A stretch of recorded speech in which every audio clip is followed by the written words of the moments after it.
everybody. I'm Dana Litwin, and I'm delighted to welcome to Tuesday Tips, Sarah Philippe. And we also have a special guest star. We don't, star's time is valuable, so we're not sure how long our special cameo guest star can stick around, but we always welcome pets on recordings and Zooms and WebExes and in all of our meetings. Even in the before times, I welcomed it, but especially now. So welcome, Sarah. I'm so glad to have you on the program today. Yep. And this is Rob, by the way. Oh, okay. Special guest credit, Rob. Hi, Rob.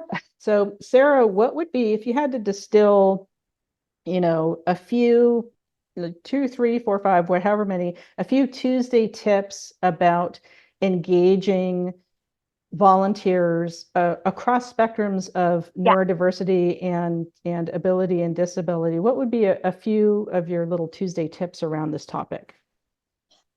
Communication.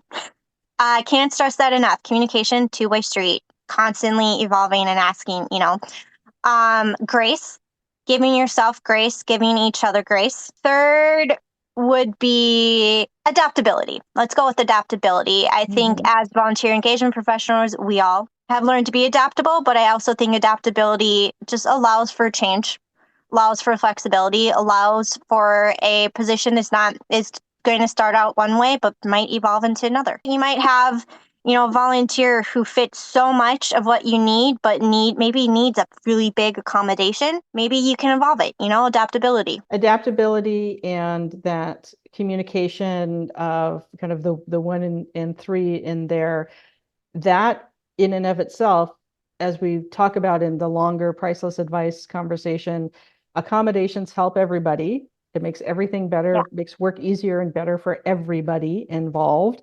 And it also helps build trust, I found, in the community, where if you're really taking DEI, JEDI, idea, equity, and action seriously, if you really want to do the things and you really want to make the change, that helps create trust specifically with communities of people who see like, oh, you are creating this accessibility that you didn't have before. You're creating using these tools for equity and inclusion, and oh, I feel more welcome. I can work here more easily as a volunteer or as a paid employee.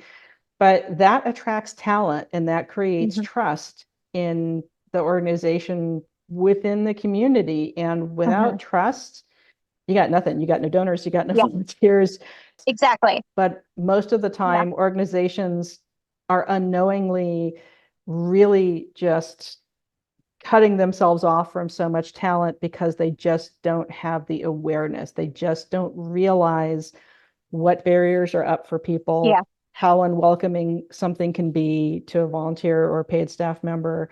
And I'm really just so glad that you're here to share your Tuesday tips, Sarah, and thank you for those. And